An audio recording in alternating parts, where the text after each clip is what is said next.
Hello guys and welcome to a new video. Today I'm going to be showing you my latest unofficial piece for the YouTube Artist Collective theme, and this month's theme was World in a Bottle. Sorry if my voice sounds a bit strained, I have no idea why, I just woke up like it, so sorry if it's distracting at all. So anyway, the YouTube Artist Collective, for anyone who's unfamiliar, is a group of artists who post their work on YouTube, as you could probably guess from the name, and once every couple of months they all create artwork based around a theme that was chosen and voted for by the followers on their Facebook page. And so this month's theme was World in a Bottle, and you can take part unofficially if you would like to. I think the minimum amount of subscribers you have to be a member is 10,000, and you have to have 5,000 to be a guest. But if you would like to just take part unofficially, anyone can do that and just take on the theme and have fun with it. And that's what I like to do, it's just a bit of fun. I have guested with the group once when I did the Grimm's Fairy Tales theme, and since then I've just enjoyed taking part for the fun of it because I think it's really fun to challenge yourself. I really enjoy seeing the interpretations of the pieces. I think it's really fascinating how you can give so many different people one single theme and they all take it and run with it so completely differently. I am very late in submitting this one. I think it was supposed to be up on the 6th, but I had to prioritise other things because I've got a lot of commissions right now, so obviously they have to take priority over personal pieces and other projects, and I'm super grateful to the people who are buying commissions from me at the moment. You all have such amazing characters, I'm having so much fun drawing them, and you're all so incredible supporting me and my work, so thank you so much, I really appreciate it.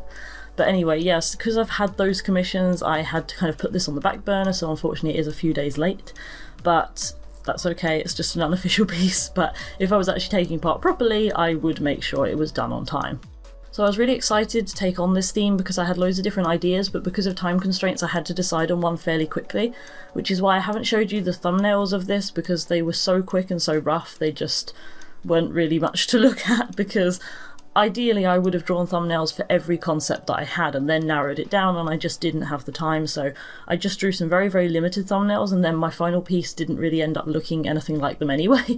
So basically my concept was to draw a mermaid or merman in a kind of setting where they had found a bottle under the sea which had a scene inside it from the world above. And this was inspired by the fact that I'm currently redesigning my original character Akure. You've probably heard me talking about him quite a lot. He's a merman and I've had him for many, many years, and I've never really liked his colour scheme all that much. It's all kind of reds and oranges and it just kind of clashes and doesn't look very good because I designed him when I was about 14 or 15. And so I've always been playing with the idea of changing his design, and so I wanted to give it a try drawing something with much darker, cooler colours for this kind of thing. But I draw Ikure a lot, I've already drawn him for quite a few videos and I wanted to try something different. Also, Ikure's design is still very much up in the air because I'm not just going to be changing his colour scheme, I'm going to be changing his biology in some ways as well, because I'm planning to make him live much further under the sea, and that's the concept I wanted to go for with this one, was that this mermaid, which I decided in the end it would be a mermaid because I haven't drawn a mermaid for ages, I decided she would have been guarding the city. I'm thinking she's some kind of guard, and that's why she's got kind of the scars, and maybe her jewellery is symbolic in some way of her position within the city. And she's been keeping an eye out, and then she sees this bottle drifting down with a scene inside it of the world above, which is totally illogical, but you know, the entire drawing is illogical. And she's looked inside it and seen this scene of the world above with a beach and a ship and the blue sky, and I'm thinking perhaps this colony of merfolk live so far down that they've never actually seen the surface, so she's kind of fascinated by it. And initially what I wanted to do was really push the colour scheme so that I had a really strong bright blue glow from the bottle, and then that would reflect on the mermaid's face and hands, and then the rest of the image would be very dark in contrast. But unfortunately my traditional art skills aren't quite at that level where I managed to achieve that yet. And you can now do digital media within the YouTube Artist Collective. They've now changed their rules so you can do digital media as well as traditional, and I considered it, but my digital art actually takes me longer than traditional quite a lot, which is why my commission prices for digital are higher than traditional, because even though I really enjoy doing digital art, it still tends to take me a bit longer because it's takes me longer when I'm focusing on line art and I'm always zooming in really close, and then you have to take into account the colour flatting, which I find colour flatting quite tedious because it takes quite a long time. Sorry to anyone out there who likes colour flatting, it's just not really for me. But yeah, there are several aspects of digital art that kind of add up and make it take longer for me, and so I considered with the other things I have in progress right now that I should go with whatever's the quickest, so I went with traditional media.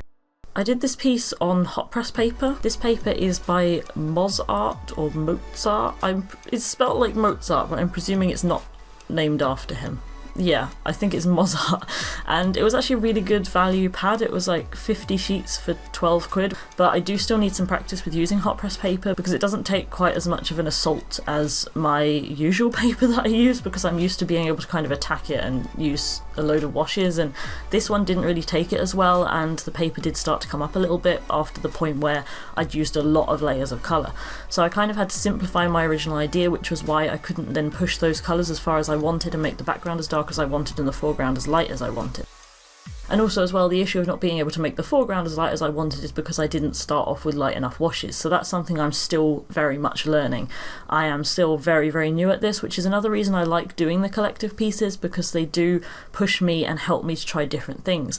And I'm really enjoying playing with traditional media and mixed media, especially because I never used to really mix media in my work. I would do either markers or watercolours or coloured pencil. And now I've taken inspiration from other artists, especially Sophia Liu, who so effortlessly blends different media in one illustration, and I really enjoy doing that now, and the same as my process is quite a bit less linear. So previously I would have just done sketch, line art, coloured pencil or coloured media or whatever media I was using, and then done my final touches with my white gel pen and so on. A really loud bus just went past. And now I tend to just jump in with the white gel pen partway through, or a different medium partway in, and then blend it in and work from there. And then if I need to add more at the end, I can do. So I'm less I get less stressed and obsessive about how I'm doing things. So I say to myself, just go on and add those highlights in the middle of the drawing. They don't have to be the final touches on the illustration. And if it messes up, just go over it and do it again later. Like, I did some white highlights on the tail and then I accidentally erased them with the watercolour, so I had to go in and do them again, but it's not a big deal. So I'm kind of trying to allow myself more freedom with my work, and doing these challenges I think really gives me an avenue to explore that. So on this paper I used just a normal mechanical pencil to do the sketch. I used the Staedtler fineliners to do the lines. I was going to go for my usual Kuretake fineliners, but I felt like using some of the different sized ones for once, because I've been watching quite a few artists using those lately and I felt inspired to kind of try and manually build up that line depth instead of trying to use a brush pen to do that. And then for the colours I used a mixture of different types of watercolour. So I mostly used the Winsor Newton Cotman, which are currently, I think they're my favourite watercolours, but I did also use the Sakura Koi watercolours, and that was mostly for the blue, because I bought a set of those off of one of my friends, Kate, who didn't use them anymore, and the light blue was really worn down and I was like, what's so amazing about this blue that she's used it so much? And then I used the blue to colour in the bottle and I was like, okay, I see why she really likes this blue, because it is such a nice vibrant kind of cyan blue, and it really kind of brought some life to the image, so I used that to highlight the lighter areas of the image and try and bring the attention into the centre of the picture. And then after I'd built up some layers with the watercolours, I then went in with some different types of coloured pencil. So you may remember in my sketchbook tour I said I'd like to try and use coloured pencil more. Even though this isn't a piece entirely in coloured pencil, I really like the look of colour pencil on top of watercolour. So I used a mixture of Faber-Castell Polychromos, the Prismacolor, and then my old favourites, the WHSmith. And actually I really am liking using the Prismacolor and the Polychromos, but I haven't allowed myself to buy any more because they're not cheap. I mean, they are worth it because they're really great quality, but the small set of Polychromos was £12 for 12 colours, so bearing in mind they're £1 per colour, it seems a little bit intimidating to me to invest in a large set, and I kind of feel like I'm not worthy of it yet, which I know is stupid. You don't have to deserve art supplies to have them. But yeah, I just kind of feel like I need to get better with colour pencil before I can buy any more of those. Sorry, my voice is getting really croaky, I apologise. So yeah, after I'd done the colour pencil, I worked on building that up, and I really like the texture and effect I could get of building up the pencils on top of the smoother paper. It gave kind of a waxy finish, which was very different to the effect I get with mixed media paper, because that has a much higher tooth to the paper, and I liked the effect I could get from building those up over each other. And then I used a white chinagraph pencil to add some highlights, and then I also used a white gel pen as well. And then for the final stages I had to go back over some of my line art because it disappeared under the colours. If you are a supporter of my Patreon, I will have sent out a copy of the line art for you to take a look at if you would like to see that. And then I scanned it in and added some final touches digitally. Now, I don't tend to do that very often. It's not a reflection on anyone else, it's just the way I look at my own work. I don't tend to like mixing digital and traditional media, mostly because of my own hang-ups on it. So I kind of feel like when I work digitally, I have no excuse to not have a perfect illustration, which doesn't make any sense, I know. But I kind of feel like, because if you're willing to put the time and effort in, you can make pretty much any mistake disappear with digital media. And I'm not saying it's easy to do digital media, but by its methods, if you put the time in, you can fix your mistakes. Whereas with traditional media, quite often, if you make a mistake, you'll have at least some sort of residue of that mistake left over. And so I kind of feel like if I'm doing a digital piece, or if I'm scanning in a traditional piece to finish it digitally, I will not have any excuse to not fix my mistakes. So if there's a bit of wonky anatomy, I feel like I should fix that.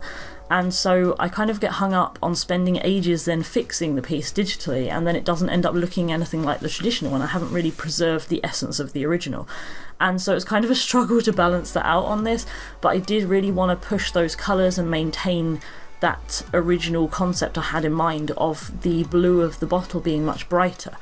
And because of them allowing digital media now, I allowed myself to do that, so I just played around a little bit with some lighting effects and just tried to get it closer to the image I had in my mind. And with a lot of my YouTube Artist Collective illustrations and a lot of my recent artwork in general, it hasn't always turned out how I've planned it, like my last collective piece, and I'm kind of running with it. That's okay. I'm not being so strict on myself, and if something goes in a different direction, I'm just saying, okay, let's see what happens. And so I was doing that here because it doesn't look anything like my thumbnails, but I just wanted to preserve that original colour scheme that I had in mind, even if the drawing itself looked different. Overall, I'm pretty happy with the end result. I liked the way that the mermaid's face came out and her hair. I know there's some wonky anatomy on the body, but you know, I can work on that for next time. I'm really happy with the contrast between the shades of blue, because obviously when you're working in an illustration all in one colour scheme, it can be quite limiting, and so I really wanted to put the practice in varying the areas of the illustration. So I wanted the bright blue in the centre and the darker greenish blue on the outside, and the desaturation towards the outside, and reducing the focus on the edges of the image.